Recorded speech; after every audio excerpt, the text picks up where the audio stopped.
Part 14. The reprieve was short, and then the pain came again, harder and faster this time. I was screaming and trying to tear at myself.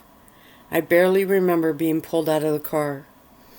I heard voices around me and felt the sensation of being bounced around. I could smell things, but I couldn't focus on any one scent. Finally, I was still. There was a lot of breathing and a lot of talking around me. I heard Track in my ear, then, "Let it go, Ray, it's safe now," was all I heard him say, and then I felt my entire being shredded into a million bits. The white-hot pain was so severe, I hoped if death were an option, that I could choose it now.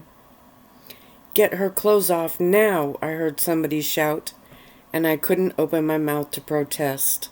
I felt my bones bend and twist, an agonizing slowness, and my ribs seemed to pull apart.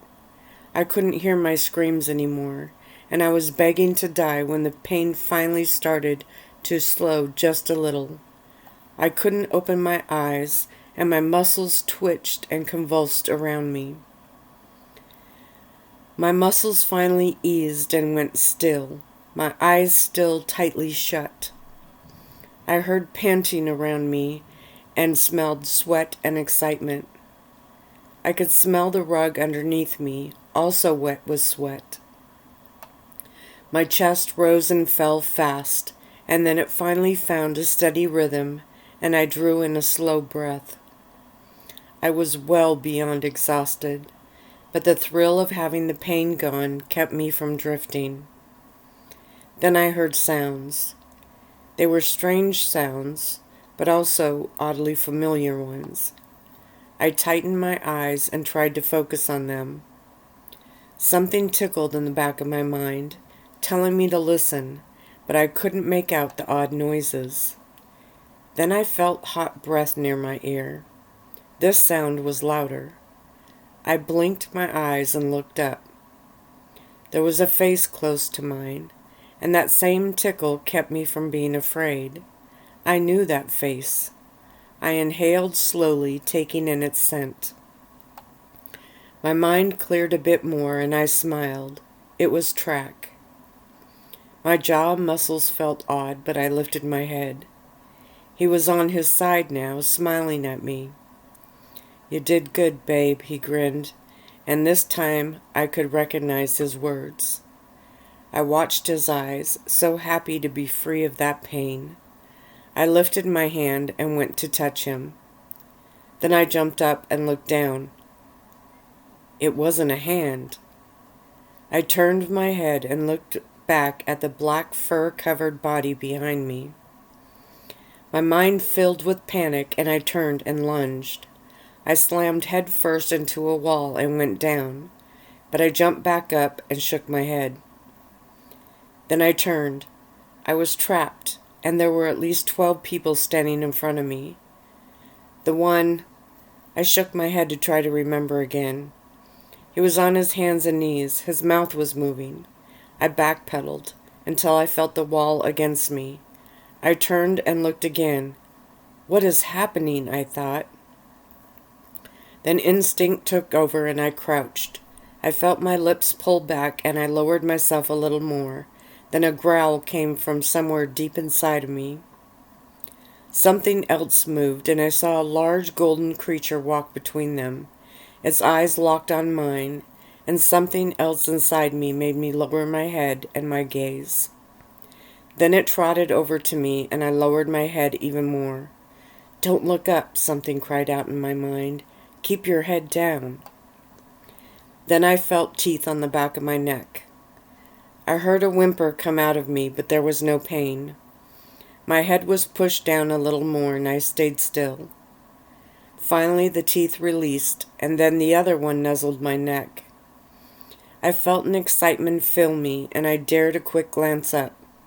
His tongue was out now, and his eyes watched me. He leaned forward and nudged me, and I turned and pushed my nose into his neck. I knew that smell. That smell meant home, safety, and a dozen other comforting feelings that filled me. I felt my rear end move in an odd way, and I glanced back to see a tail wagging. I snorted when it hit me in the face. Then I turned back. This time there were 4 others sitting on their hind legs and watching me. I stretched my neck out towards them and inhaled. They smelled like home, too. I looked at the bigger wolf, and he pushed at my side with his moist nose. I turned and took a small step forward, and then another. One of the wolves stood up and walked towards me. I backpedaled, but yelped as I got a nip on my front shoulder, so I stayed where I was. The other one moved up, and I leaned out and sniffed him. He was very familiar. He moved along my side, rubbing himself against me, and I felt happy in a way I couldn't express. I turned and nuzzled him when he came back. Then he licked my jaw and sat down next to me. The others came forward, and as we went through the same motions, memories started to form in my mind. Track was the one next to me. Phil, my alpha, was the first larger one. I became excited as my mind was able to realize and remember. Rock and Jackson were there, and so was Marcus. I playfully swatted at Rock, and he reached out to try to nip me. But I twisted, hopped, and bit his backside just enough to get a yelp out of him. One of the 2-legged animals took a step in my direction, and I stopped my plane and stared at it. I felt someone at my side, and I turned a little, seeing my large, ash-golden alpha. He looked at me, and his eyes told me to stay still. I could see so much in those large brown eyes. I turned back around to see the 2-legged person kneel a yard away from me. I scooted backwards and then yelped, turning to see Track step up and sit on my other side. My pack was around me, but I felt my muscles twitch and my ears lay down. My lip curled a little, and then Phil turned and nipped at my neck. I lowered my eyes but kept my nose working, my body tight as the thing in front of me moved forward.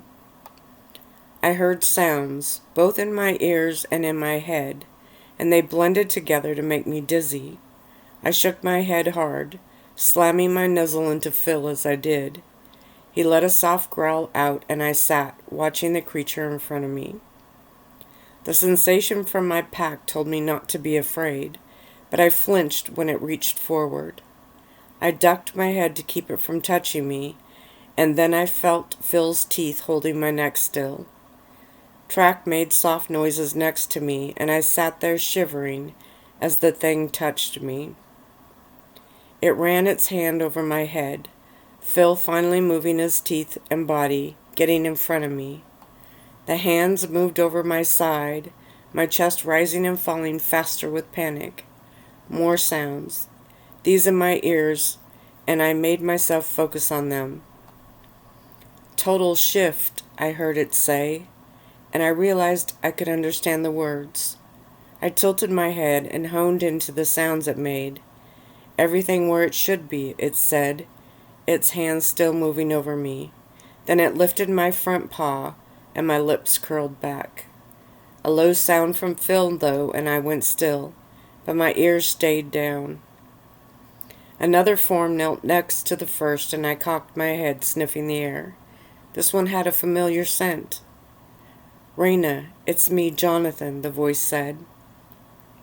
I felt my new facial muscles move, and I leaned out and sniffed again. I looked up into the gray eyes and watched them. More memories started to flood into my mind. A place with a lot of lights, flying up into the air with a rush. Then I remembered the feel of him and looked down at his chest. Something pulled at more memories, and then I heard it speak. Does she remember me? "Yes," I went to say, but a small bark came out, which startled me, and I scrambled to back up. Track nudged me, and I turned to him, my eyes wide. Again, I heard something in my mind. It was low and deep, buried somewhere inside of me. I watched the dark brown wolf, and his eyes locked on mine. I snorted as the sounds mixed with feelings and images in my mind. Then I shook my head, trying to focus while one of the two-legged creatures touched me and the other spoke was too much. My mind overloaded, and I turned and jumped over my packmates. I heard them yelp as I scrambled to wedge myself in between them. Then I turned, facing out of my wolf pile, my chest pounding. The two-legged things stood. One looked unhappy, the other looked just the opposite. It was smiling, nodding, and turning to talk to the other two-legged ones. They stood in a group, looking at me now and then, and I tried to flatten myself between the others. Rock was massive, nearly as big as Phil, but thicker. He was looking at me with his tongue out and seemed to be grinning at me. Jackson finally got his foot out from under me and gave a small bark. I tilted my head again, then took a paw and ran it hard over my ear, trying to get rid of the buzzing in them. Suddenly I saw something behind the two legs, and my head whipped around. A door. A door had opened and then shut. A way out. My mind screamed, and I felt my muscles tighten again. I looked around the room, trying to find a way to get through them all. Track nuzzled my neck, but I ignored him. My focus was locked. The other moved around me, settling in, but I kept my eyes forward. I had to get out of here. There it was. The door opened again, and I bolted hard and fast, pushing off and leaping into the air. I heard yelling and barking, but I kept going. It was closing. My heart pounded as I flung myself at the person that was trying to shut it. I knocked them down and sprang into the air again. Free, my mind screamed. I was free. I ran several yards, pumped with excitement. Then I heard the barking behind me, and one in particular that made me stop and turn. Phil was charging me, and he was not happy. I yelped and rolled onto my side as he reared up and slammed me down to the ground. The others surrounded me, and Track was growling softly in my ear. What? I wanted to shout. I got us out of there. Why was I in trouble? I lifted my head but kept my eyes low as Phil growled a deep reprimand. There was more yelling, and I looked at the large box that we had escaped from. One of the two legs was yelling and pointing up. My pack looked up, and I lifted my head as well. The sky was changing. I blinked and watched it. The darkness had faded a bit, and the colors in the sky were shifting. Track barked hard, and Phil responded. I rolled over onto my belly, but stayed down, as Phil stood over my head. I watched the dirt under me change from a deep, dark brown to a lighter version. I stuck out my nose and sniffed it to see if it smelled any different. I sneezed and realized it was still just dirt. The change fascinated me, and I finally sat up slowly, watching Phil as I did. He growled, and the odd sensation poked at my brain again. I shook my head and tilted it. Go back, I heard, and looked at Phil. Did you say that? I asked, and he turned his head. You can hear me? I snorted again. Yes, I can. The ash golden wolf turned and looked at me hard. Do you know who you are? I blinked. You would think that was an easy enough question, but now that he asked, I wasn't sure I did know the answer. Do you know who I am? You are Phil, my alpha, I let my mind think. It wasn't like telepathy or anything. It was just like I relaxed my mind and let my thoughts and feelings move from myself to another pack member. And you are Reina Beldrin, do you remember that? Before I could do anything with that information, the other yelling got louder, and Track barked. This time I heard, we have to get her inside at the same time. Phil turned and looked up into the sky. I followed his gaze. What is happening up there? I let my strange new communication ask. Daylight, he said, and I heard a fear slide over his words. Daylight. Why does that word make me afraid? Phil turned back to me. Because it can kill you. What if it won't kill her now that she's shifted? I turned and saw the wolf version of Rock walk over to us. We aren't taking the chance, Track barked. They all looked back to the box we had come out of. There were 3 faces there now, all yelling and gesturing wildly. Phil snorted hard. Reina? My ears went up and I looked at him. Go back inside. I lowered my head. Go back in the box?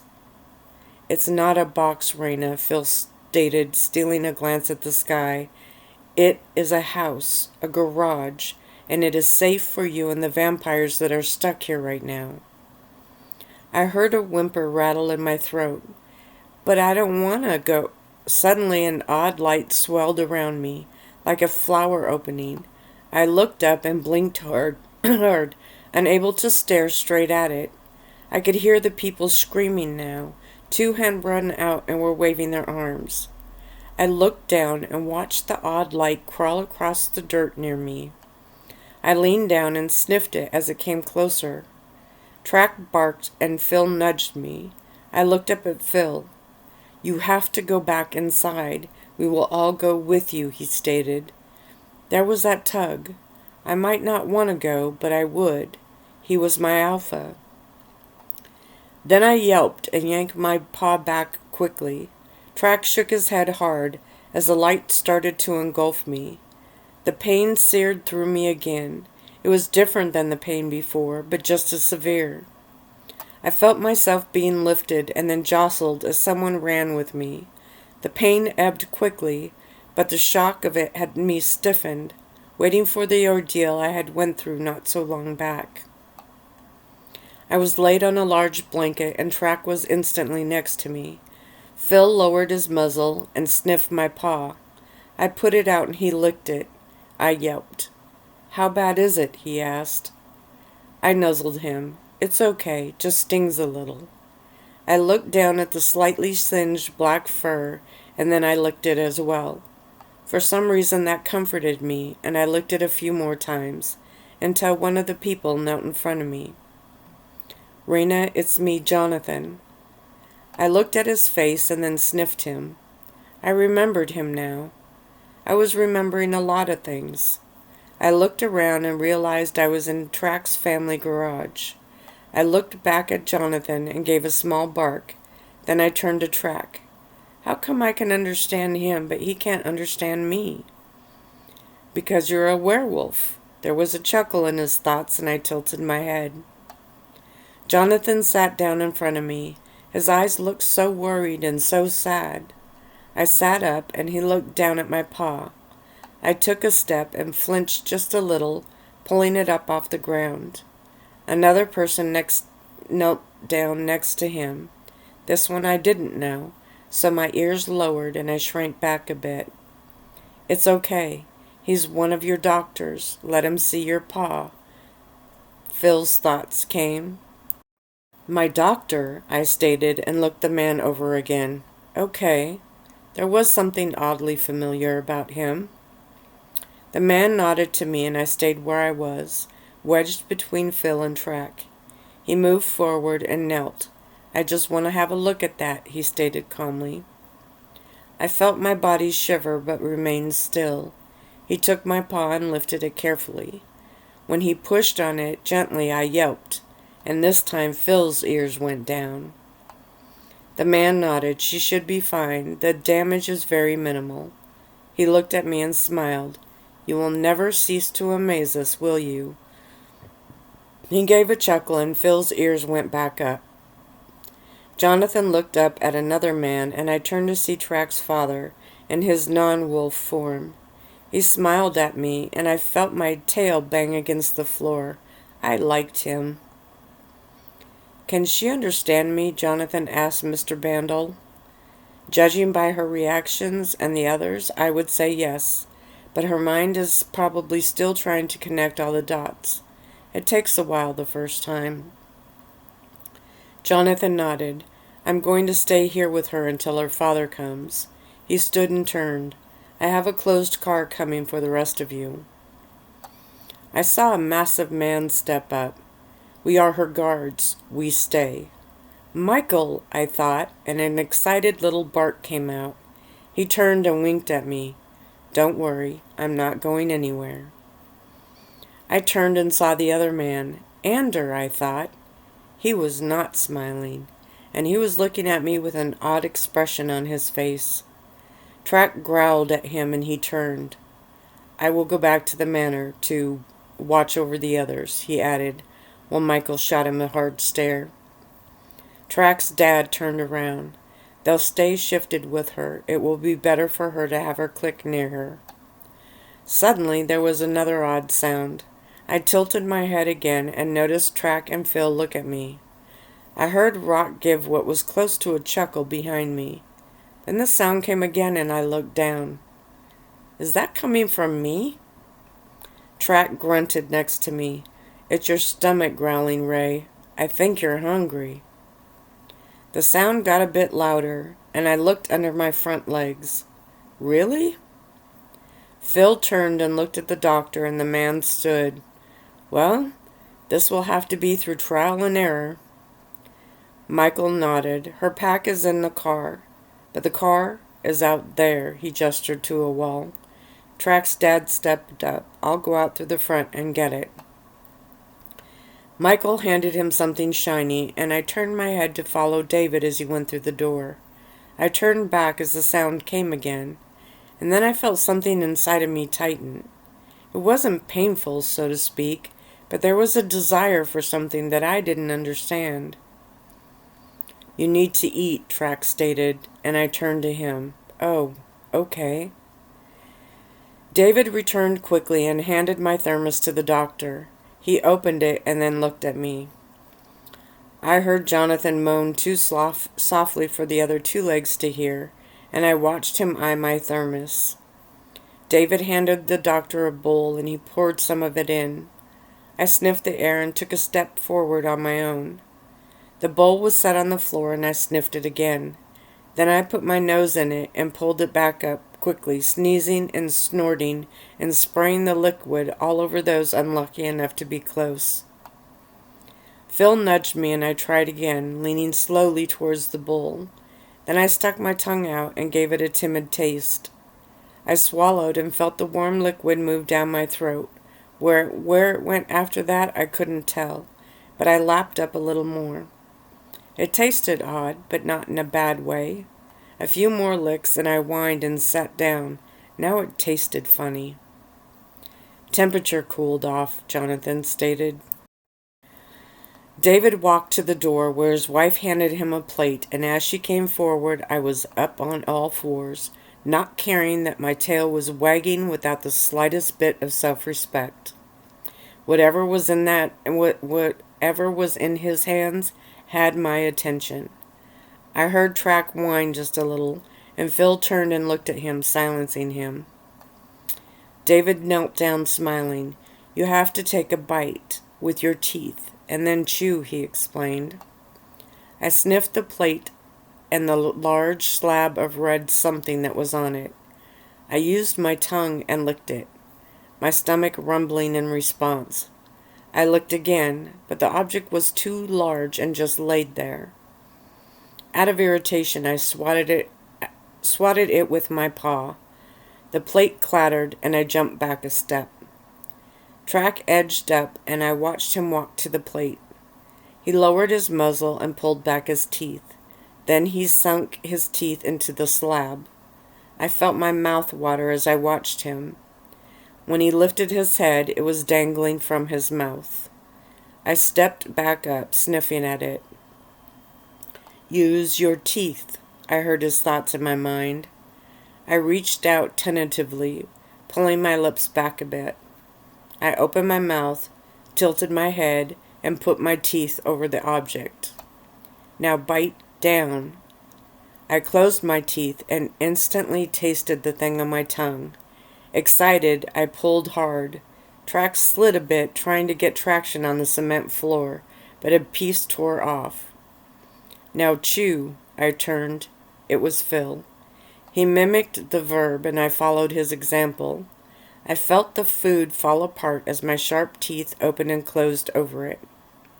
My tongue seemed to move to help push the food towards my teeth.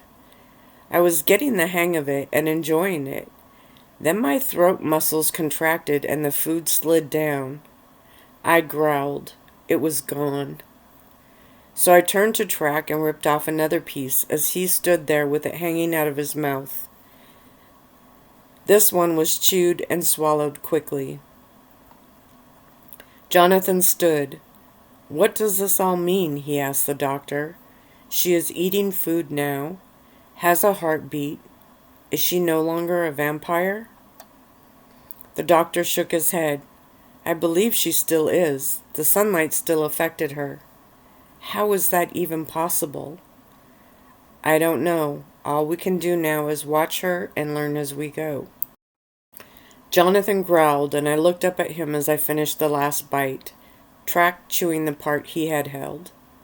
He sighed and nodded. "Then we'll learn together. I'm not leaving her." Track's lip pulled back, and I sat on my back legs, licking my muzzle. Jonathan knelt down in front of me, and this time I stepped up to him. He smiled at me, and I went to return the expression. I felt my mouth open a bit, and my tongue flopped out. "Oh, great. That can't look dignified." "Your father will be here as soon as he can," he stated in a calm voice, his eyes smiling at me too. I felt my tail betray me and slammed onto the blanket hard. Great. I was losing cool points by the minute. What next? Would I roll over and want him to scratch my belly? Another wolf walked up slowly and sat next to me. He was larger than me. I looked around. They all were. I sniffed him. Marcus, my mind told me. Jonathan turned to him, and David told him which one was which. He only nodded and turned back to me. Then I heard voices on the other side of the door, and my head turned. Jonathan watched the door open with me, and I saw a little head peek out. Track barked a sharp warning, and the door quickly closed. My tongue finally went back in my mouth, and I got up and walked over to the door, my ears up. I sniffed the large barrier. It had a lot of familiar scents on it. I reached out and scratched at it with my paw. Then I took a step back as a small giggle came from the other side. "Ethy, move away from the door." I turned to Track's dad, who was shaking his head but smiling. "Aw, Dad, please can I see her?" came the voice again, and I stepped up closer, my muzzle out, but my body slightly tensed in case I needed to retreat. Track was next to me, and he gave another bark. There was a huff and a bossy. Then it went quiet on the other side. I sat down on my hind legs, looking at the door. "Not just yet," came another voice, and I turned to see Phil. "Why?" "The sounds and smells mean something to me. I just can't remember them all. Which is why you'll stay here for now. Your mind needs to adjust." I let out a small whine, and Phil snorted, shaking his massive head. "Bossy." He turned and walked back over to the large set of blankets that was now on the ground. I drew in a deep breath, gave the door one more look, and turned. I walked to where Jonathan now sat, his legs stretched out in front of him, crossed at the ankles. He smiled at me, and this time I was able to control that feather duster behind me. A loud sound came from him, and I halted, then barked, trying to warn him. Instead, he nodded to me. "It's okay, just my phone." And he reached into his pocket and pulled something out. My ears went forward with curiosity. It made that noise again, and I pulled my head back. Jonathan held it out towards me. I took a slow step towards him, moving my eyes between it and him. The noise came again, and he finally looked at it. Then he pulled it back and put it to his ear and started to talk. Well, that only made me more curious. I stepped up to his side, watching it just in case. Jonathan smiled at me as he talked. I leaned out and sniffed the thing by his ear. If he pets her, I'm gonna rip his arm off, I heard Track say, and I turned. Phil growled at Track and he laid down, his own front paws crossed, but his eyes on me. I turned back to Jonathan and the object in his hand. Connect the dots. That's what the doctor said my mind was trying to do. I sniffed it again, and Jonathan slid his hand down a bit more so the object was available for me to inspect. My nose bumped it, and I froze, waiting for something to happen. Then I heard a sound coming from it, and I tilted my head. I knew that sound. There went my tail again, but this time my chest rose and fell fast. I nudged the thing with my nose, wanting to find that sound. Jonathan watched me as he talked. I think she's right here, and I think she recognizes your voice. The sound came again, and I whimpered as it tugged at something deep inside of me. I reached up with my paw and tried to bat it away from him so I could find out where the sound was coming from. Then Jonathan turned a bit and held out the phone, pushing a button on it. There was a small crackle of sound. You're on the speakerphone now, Mr. Beldrin. Reina? I plopped my backside down on the ground hard, my eyes wide. How did my dad get in that thing? Reina, sweetheart, it's your dad. I heard of fear and sadness in his voice, and I whimpered. Suddenly my insides tightened with sadness, too. I wanted my dad. I needed him so much right now. I opened my mouth, and a series of pained whimpers came out. There was a deep sigh on the other end. It's okay, sweetheart. I'm on my way. Jonathan and the others will take care of you until I get there. Daddy, my mind cried out. My chest ached. I wanted him so badly to come out of that thing. More dots connected. That was a phone. My dad wasn't inside of it, but he was on his way. I leaned forward and sniffed the phone. I felt like something was crushing my chest with sadness and need.